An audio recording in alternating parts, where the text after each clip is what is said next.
అనారోగ్యం, ఉద్యోగం, వ్యాపారం అప్పులతో బాధపడుతున్నారా? వెంటనే జేకేఆర్ గురువు గారికి కాల్ చేసి అపాయింట్మెంట్ తీసుకోండి.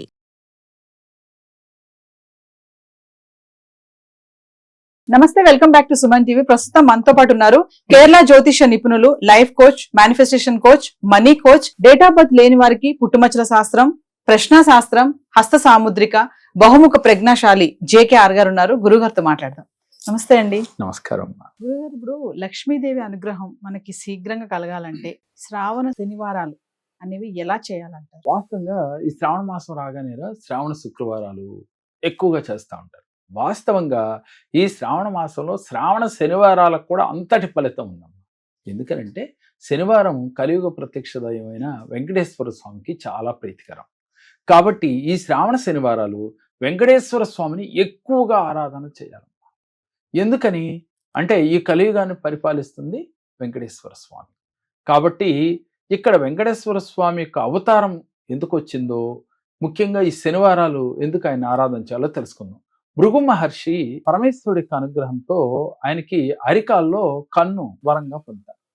అయితే ఈ వరంగా పొంది ఆయనలో ఒక అహంకారం వచ్చేస్తుంది. నేను చాలా ఉన్నతుణ్ణి, నేను బ్రహ్మ విష్ణువుల కన్నా కూడా గొప్పవాణ్ణి అని ఒక ఫీలింగ్తో అదెంత పని ఏదైనా చేస్తాను అని చెప్పి బ్రహ్మ విష్ణు మహేశ్వరులు ఎవరైతే ఉన్నతులు అని చెప్పి తెలుసుకోవటం కోసం ఆయన బ్రహ్మలోకానికి వెళ్తాడు. బ్రహ్మలోకానికి వెళ్తే వాళ్ళిద్దరూ తన్మయత్వంలో, ఎవరు సరస్వతీదేవి బ్రహ్మగారు తన్మయత్వంలో ఉంటే మీకు పూజలు ఇక భూలోకంలో అందకుండా ఉండుగాక అని ఆయన శపిస్తాడమ్మా. ఎందుకని నేను వచ్చినా కూడా మీరు పట్టించుకోకుండా ఉన్నారు. మళ్ళీ ఆ తర్వాత పరమేశ్వరుడి దగ్గరికి వెళ్తారు. పార్వతీ పరమేశ్వరులు ఇట్లాగే వాళ్ళు కూడా తన్మయత్వంలో ఉండగా నాట్యం చేస్తూ ఉంటారు.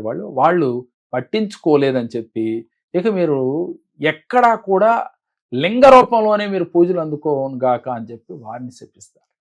అక్కడి నుంచి మరలా విష్ణులోకం వస్తాడు. విష్ణులోకం వచ్చేసరికి ఇక్కడ కూడా ఈయన ఆదిశేషుడి పైన విష్ణుమూర్తి కొడుతూ ఆ లక్ష్మీ అమ్మవారు కాళ్ళు ఒత్తుతూ ఉంటారు. వీళ్ళు ఒక ఆనందకేళ్ళలో ఉన్న సమయంలో వీళ్ళు కూడా తన్మయత్వంలో ఉండగా నన్ను పట్టించుకోరా మీరని చెప్పి ఈ కాలుతో విష్ణుమూర్తిని ఇక్కడ వక్షస్థలం అందు తంతాడు.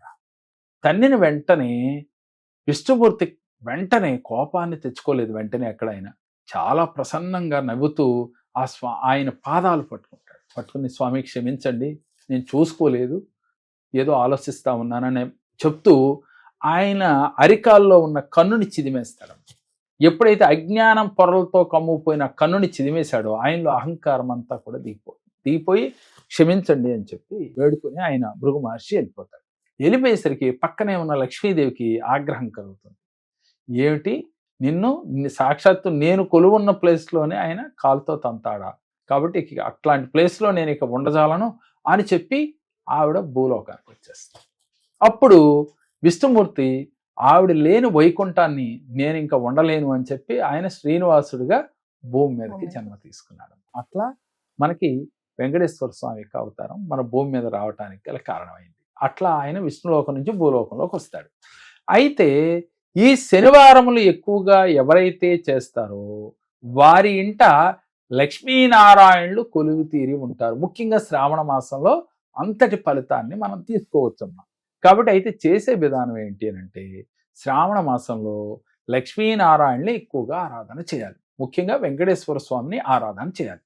తులసి దళాలతో ఆ స్వామి అష్టోత్తరం చదువుతూ ప్రతి శనివారం కూడా శ్రావణ మాసంలో ఆ స్వామిని ఆరాధించాలి. ఏ పూజ చేసినా అమ్మ మనం ప్రసాదాలు ఎన్ని పెట్టాము, అలాగే పువ్వులు ఎన్ని పెట్టాము అనేది కాకుండా ఆ స్వామిని అందంగా అలంకరించుకుంటే మనసు కొంచెం నిర్మలంగా ఉంటుంది కదా. అందంగా మన ఓపికలు అలంకరించుకుని ఆ స్వామి ముందు కూర్చుని ఆ స్వామి యొక్క తత్వం ఏమిటో ముందు మనం తీసుకోవాలి.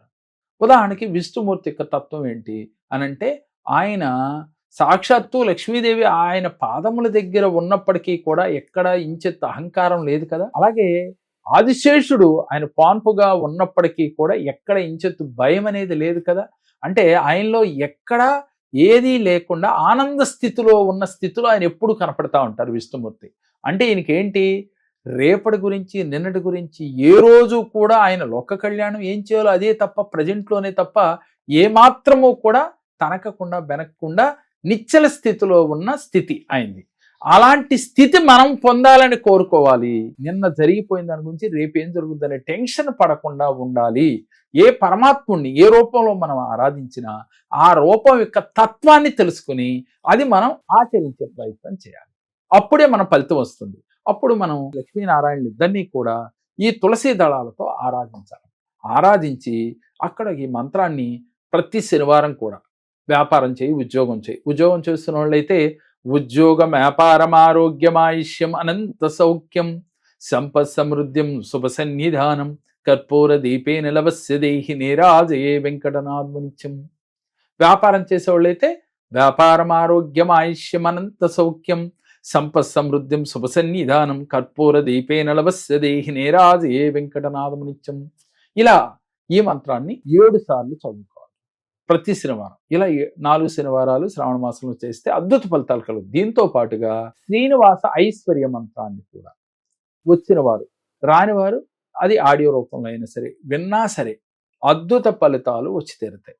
ఈ శ్రావణ మాసం అన్నాళ్ళు కూడా శ్రీనివాస ఐశ్వర్య మంత్రాన్ని గనక ఆడియో రూపంలో మీ ఇంట్లో ప్లే చేసుకుంటూ వింటూ ఉన్నట్లయితే పాజిటివ్ వైబ్రేషన్తో ఉంటారు. తెలియకుండానే ఆ లక్ష్మీనారాయణల అనుగ్రహం తొందరగా కలుగుతూ ఉంది. రెండోది ఏంటంటేమ్మా, ఉదయం సాయంత్రం శ్రావణ మాసంలో ముఖ్యంగా లక్ష్మీనారాయణల ఆగమనం జరిగినట్లుగా ధ్యానం చేస్తూ మేనిఫెస్టేషన్ చేయాలమ్మా. ఎప్పుడైతే ఏ ఇంట్లో అయితే లక్ష్మీనారాయణల ఆగమనం జరిగిందో, రావటం జరిగిందో, వారికి ఏముంటుంది? అన్నీ ఉంటాయి. అంటే వారు కోరుకున్నవన్నీ వారికి దక్కుతాయి. కాబట్టి ఆ లక్ష్మీనారాయణల ఆగమనం జరిగినట్లుగా మేనిఫెస్టేషన్ చేయాలి, విజువలైజేషన్ చేయాలి. ఇలా ప్రతిరోజు శ్రావణ మాసంలో చేసి చూడండి. మీకు తప్పకుండా మీరు చేస్తున్న వృత్తి, ఉద్యోగ, వ్యాపారాల్లో ఆర్థికంగా రాణించగలుగుతారు. ప్రాక్టికల్గా చేసి నమ్మకంతో చేస్తే దాని ఫలితం ఏంటనేది మీకే తెలుస్తుంది. నమస్కారం. నాకు చాలా సమస్యలతో నేను జేకే గారి దగ్గరికి వచ్చాను. నేను ఫైనాన్షియల్ ప్రాబ్లమ్స్ వల్ల చాలా ప్రాబ్లమ్స్ పడుతూ ఉన్నాను. దానికోసం నేను జేకే గారి దగ్గరికి వస్తే నాకు సరైన పరిష్కారాన్ని చూపించారు. దానివల్ల చాలా హ్యాపీగా ఉన్నాను ఇప్పుడు.